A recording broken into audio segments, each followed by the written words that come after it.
This channel does not promote any violent, harmful, or illegal activities. All content provided by this channel is meant for an educational purpose only. পরের খবরে নজর রাখবো। অপরাধ রুখতে রাজ্যের ব্যর্থতা ঢাকতে বিহারকে এবার কাঠগড়াতে তুললেন ফিরহাদ হাকিম। বিহারে অপরাধী তৈরি হচ্ছে, দুষ্কৃতীরা আসছে বিহার থেকেই। শুধুমাত্র বাংলা নয়, বিহার পুলিশকেও সক্রিয় হতে হবে, মন্তব্য করলেন রাজ্যের মন্ত্রী ফিরহাদ হাকিম। এখন যেহেতু বিহারের সিচুয়েশন এমন যে সেখানে ক্রিমিনাল তৈরি হচ্ছে, একটা সময় বিহার আমাদের এখানে শ্রম দিয়ে আমাদের সেবা করত, আর এখন হচ্ছে ক্রিমিনাল আসছে। এটা বিহার সরকারকেও দেখতে হবে, আমাদেরও দেখতে হবে, যাতে ক্রিমিনালগুলো যেভাবে আসছে এখন এই বিহার থেকে ক্রিমিনাল, এটা যাতে বন্ধ হয় সেটা আমাদের দেখতে হবে এবং পুলিশকেও দেখতে হবে।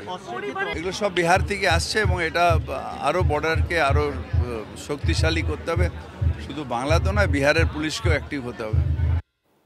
বুঝতেই পারছেন যে ফিরহাদ হাকিমের বক্তব্যে রাজনৈতিক চাপানো তো শুরু হয়ে গেছে। কি বলছেন বিজেপি নেতা জগন্নাথ চট্টোপাধ্যায়, শুনুন।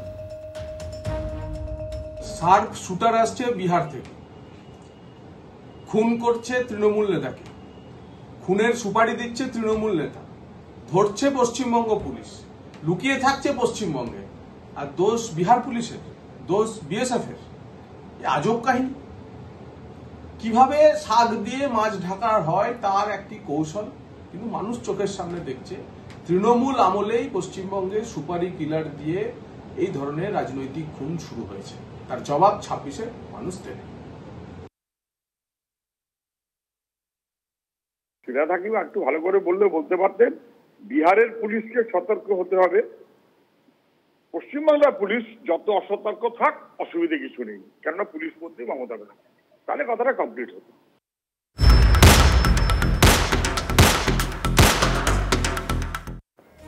এবার পুলিশের বড়সড় পদক্ষেপ। মালদায় তৃণমূল নেতা দুলাল সরকার খুনে অভিযুক্তকে ধরতে পুরস্কার ঘোষণা করল পুলিশ। খুনে অভিযুক্ত দুজন পলাতকের খোঁজে পোস্টার দিল পুলিশ। 2 লাখ টাকা পুরস্কার ঘোষণা, মাথা পিছু 2 লাখ টাকা। পলাতক দুজনেই তৃণমূল কর্মী, প্রভাবশালী এক তৃণমূল নেতার ঘনিষ্ঠ বলেও খবর। একজনের নাম বাবলু যাদব, মালদা শহরের মহানন্দা কলোনির বাসিন্দা তিনি, আর অন্যজন কৃষ্ণা রজক ওরফে রোহন, বাড়ি রেলওয়ে ব্যারাক কলোনিতে। আগে ধৃত তৃণমূল কর্মী অমিত রজক, তার দাদাই হলো এই কৃষ্ণা রজক।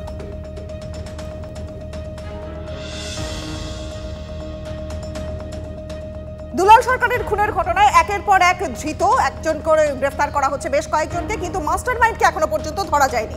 কিন্তু দুলাল সরকারের স্ত্রীর পর এবার বিস্ফোরক মন্তব্য করলেন দলের একজন বিধায়ক। সুপারি কতটা জানেন, আর কার সুপারি জানেন না? কৃষ্ণেন্দু নারায়ণ চৌধুরীকে তোপ নিহার রঞ্জন ঘোষের। তৃণমূলের অন্দরের দ্বন্দ্ব এবং তা নিয়ে কটাক্ষ করতে ছাড়েনি বিরোধীরা।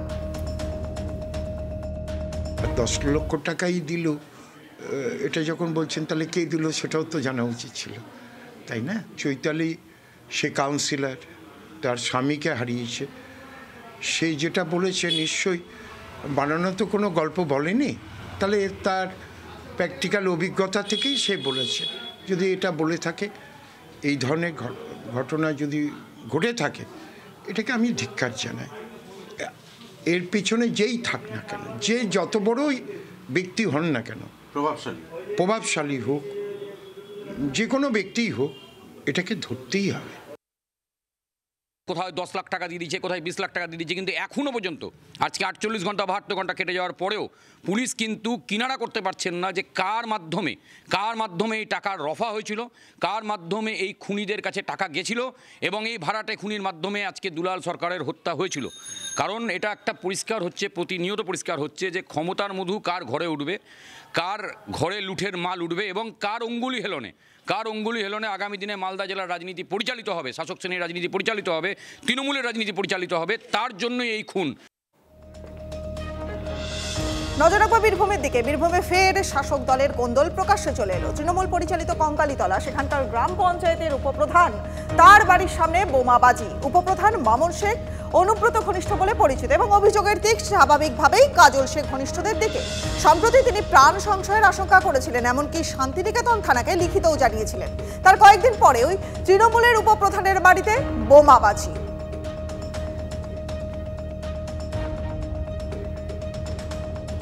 বীরভূমে একের পর এক বোমাবাজি, নাম না করে কেষ্টকে নিশানা কাজলের। তৃণমূল নেত্রীর কোর কমিটিকে দায়িত্ব দেওয়ার পর একটাও বোমাবাজি হয়নি। 2023-এর ভোটে কোনো বোমাবাজি হয়নি। কি এমন ঘটলো? হঠাৎ বোমাবাজির ঘটনা ঘটছে। মুখ্যমন্ত্রীর জন্মদিনে কঙ্কালীতলায় পুজো দিয়ে মন্তব্য করলেন কাজল শেখ। দীর্ঘ 2 বছর 2023-এ নির্বাচন করেছি, বীরভূম জেলায় একটাও বোমাবাজি হয়নি, কাটাকাটি হয়নি, খুনোখুনি হয়নি। 2024-এ নির্বাচন করেছি আমরা কোর কমিটি, যার থেকে মমতা বন্দ্যোপাধ্যায় দায়িত্ব দিয়েছিলেন, সকলে মিলিতভাবে সংঘবদ্ধভাবে। বীরভূম জেলায় একটাও বোমাবাজি হয়নি। কি এমন ঘটনা ঘটলো যে এখন হঠাৎ বোমাবাজি হচ্ছে, বিভিন্ন দিকে বোমা ধরা পড়ছে, কোথাও গুলিবাজি হচ্ছে? কেন হচ্ছে, কি জন্য হচ্ছে জানি না। বীরভূম জেলা পুলিশ প্রশাসনকে বলবো অতি সক্রিয় থাকার জন্য। বীরভূমে একের পর এক বোমাবাজির খবর পাওয়া যাচ্ছে এবং কঙ্কালীতলার খবরে আমাদের এখন নজর রয়েছে, কারণ নাম না করে কেষ্টকে কি নিশানা করলেন কাজল শেখ? তৃণমূল নেত্রী কোর কমিটিকে দায়িত্ব দেওয়ার পরেই একটাও বোমাবাজি হয়নি। 2023-এর ভোটে কোনো বোমাবাজি হয়নি। কি এমন ঘটলো? হঠাৎ বোমাবাজির ঘটনা ঘটছে। মুখ্যমন্ত্রীর জন্মদিনে এই কঙ্কালীতলাতেই পুজো দিয়ে মন্তব্য করছেন কাজল শেখ, এবং কাজল শেখ তিনি বলছেন যে হঠাৎ করে এমন কি ঘটে গেল যার জন্য আবার নতুন করে বোমাবাজির ঘটনা ঘটছে। আচ্ছা, এখান থেকেই প্রশ্ন উঠছে যে তিনি কি কেষ্টকে নিশানা করছেন? অনুব্রত মণ্ডল কি তার নিশানাতে? প্রশ্ন তো উঠছেই, কারণ বীরভূমে একের পর এক ঘটনা, এবং সেই ঘটনা কিন্তু বোমাবাজির ঘটনা।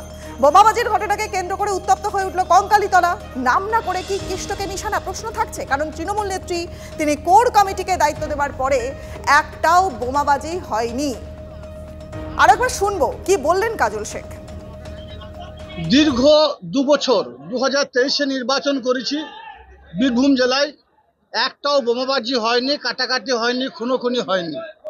2024-এ নির্বাচন করেছি আমরা কোর কমিটি, যার থেকে মমতা বন্দ্যোপাধ্যায় দায়িত্ব দিয়েছিলেন, সকলে মিলিতভাবে সংঘবদ্ধভাবে। বীরভূম জেলায় একটাও বোমাবাজি হয়নি। কি এমন ঘটনা ঘটলো যে এখন হঠাৎ বোমাবাজি হচ্ছে, বিভিন্ন দিকে বোমা ধরা পড়ছে, কোথাও গুলিবাজি হচ্ছে? কেন হচ্ছে, কি জন্য হচ্ছে জানি না। বীরভূম জেলা পুলিশ প্রশাসনকে বলবো অতি সক্রিয় থাকার জন্য।